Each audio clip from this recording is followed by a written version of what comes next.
करू स्टार्ट.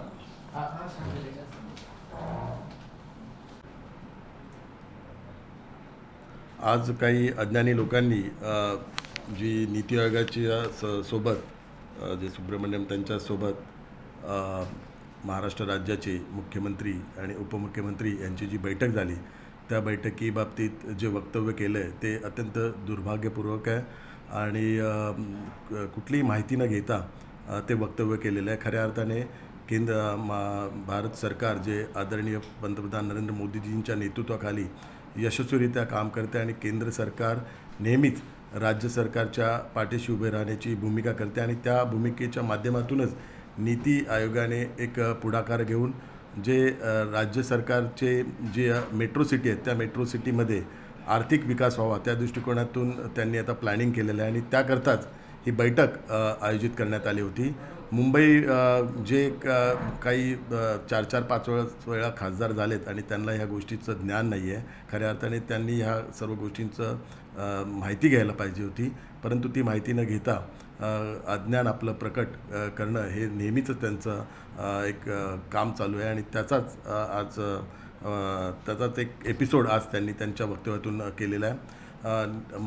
मुंबई महानगरपालिकेने यापूर्वीच मुंबईचा विकास आराखडा केलेला आहे आणि मुंबईचा विकास आराखडा हा पायाभूत सुविधांवर आधारित असतो, पण मुंबईचा आर्थिक विकासाचा आराखडा हा महाराष्ट्र राज्याकडून बनवला जातो आणि महाराष्ट्र राज्याचं यापूर्वीच मैत्रीच्या माध्यमातून त्याचा आर्थिक आराखडा बनवला गेलेला आहे. परंतु केंद्र सरकारच्या नीती आयोगाच्या माध्यमातून हीच भूमिका आहे की पायाभूत सुविधांच्या आराखड्याबरोबरच आर्थिक आराखडा पण हा झाला पाहिजे आणि त्यावेळीच मुंबई शहर हे एक आंतरराष्ट्रीय फायनान्शियल सिटी ही जी सगळ्यांना माहीत आहे ते बनवण्याकरता उपयुक्त ठरेल.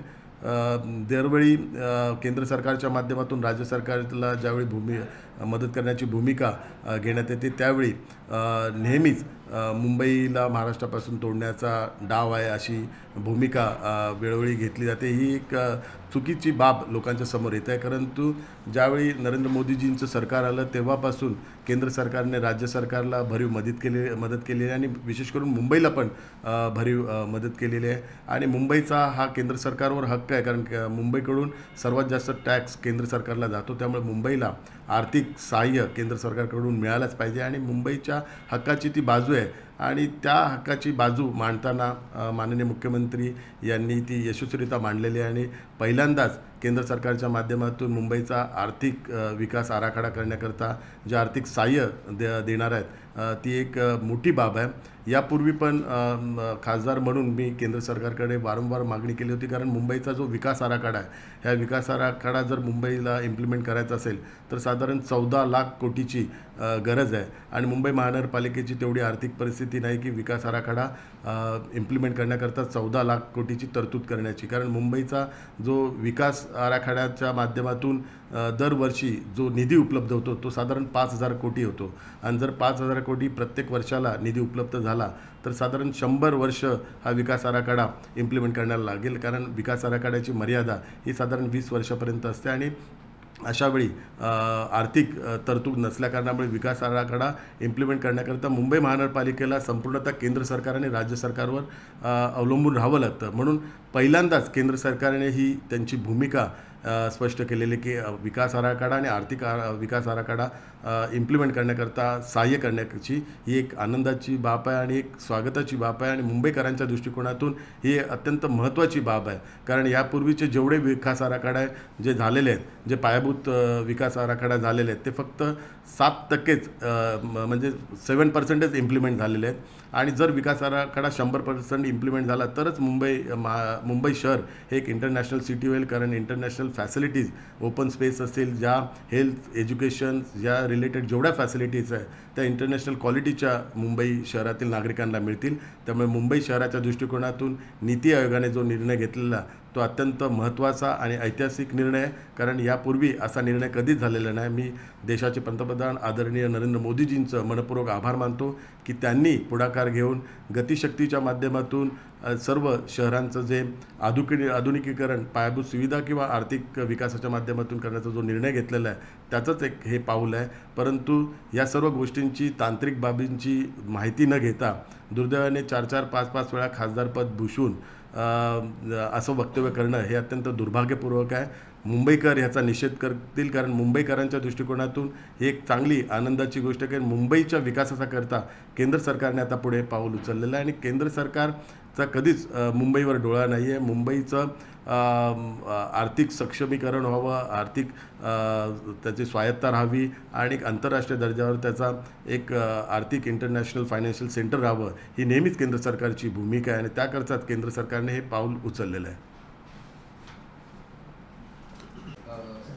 100 करोड 100 करोडची ऑफर आहे असा दावा केलेला आहे. आमच्यावर दबाव आहे, जे दबाव तिकडे गेलेले आहेत त्यांचं 2024 मध्ये सगळं पश्चाताप होत आहे.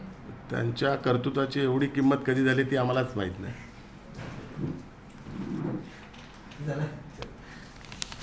है कि एक तरफ इंडिया की बैठक, दूसरी तरफ आप लोगों की बैठक, तो कहीं ना कहीं एक माइंड डाइवर्ट करने का तरीका है. कल हमारी जो बैठक है, एनडीए की बैठक है, पूरे महाराष्ट्र राज्य में लोकसभा के जो चुनाव है, चुनाव की तैयारी के लिए बैठक है और उसके बारे में चर्चा करने के लिए बैठक है.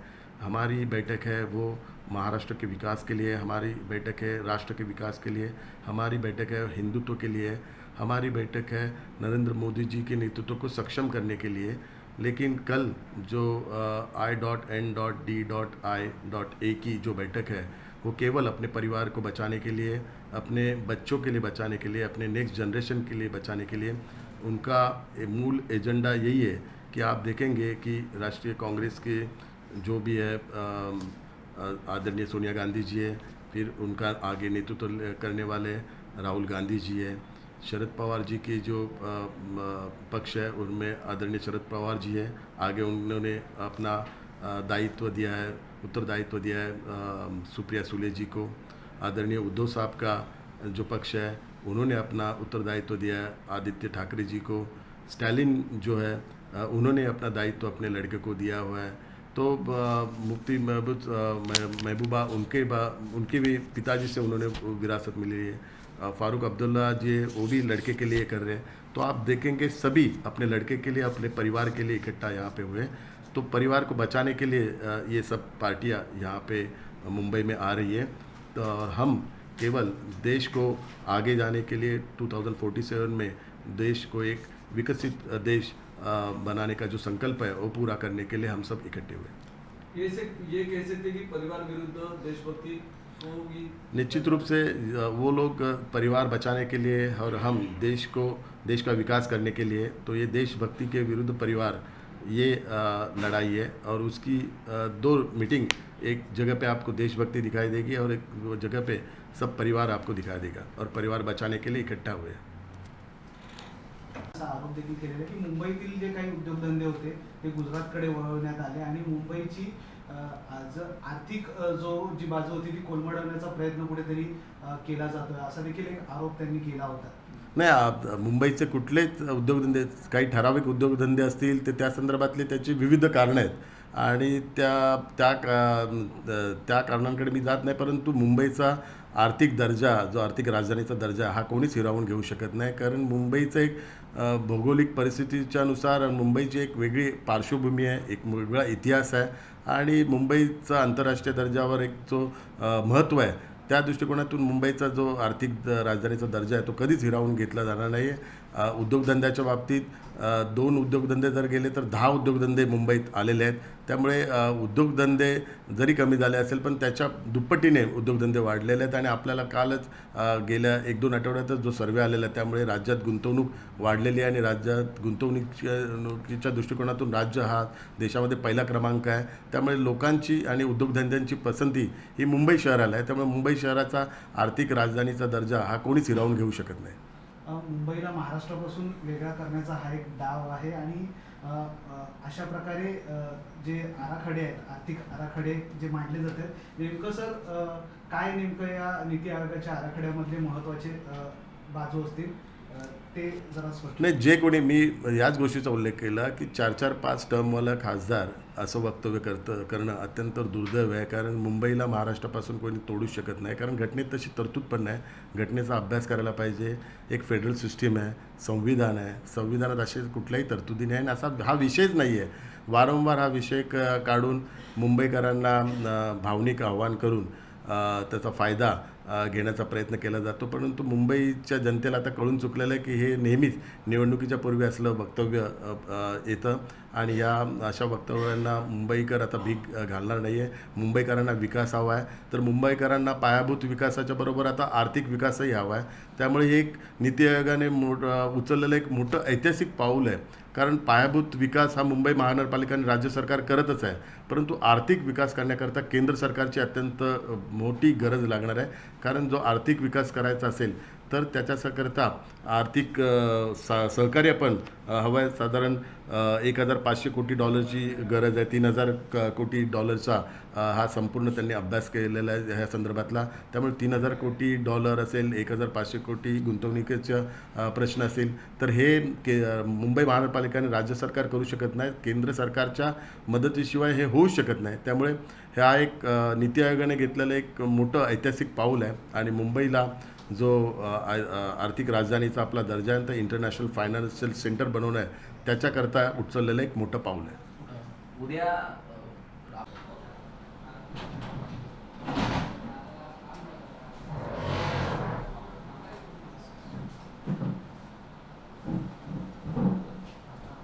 काही अज्ञानी लोकांनी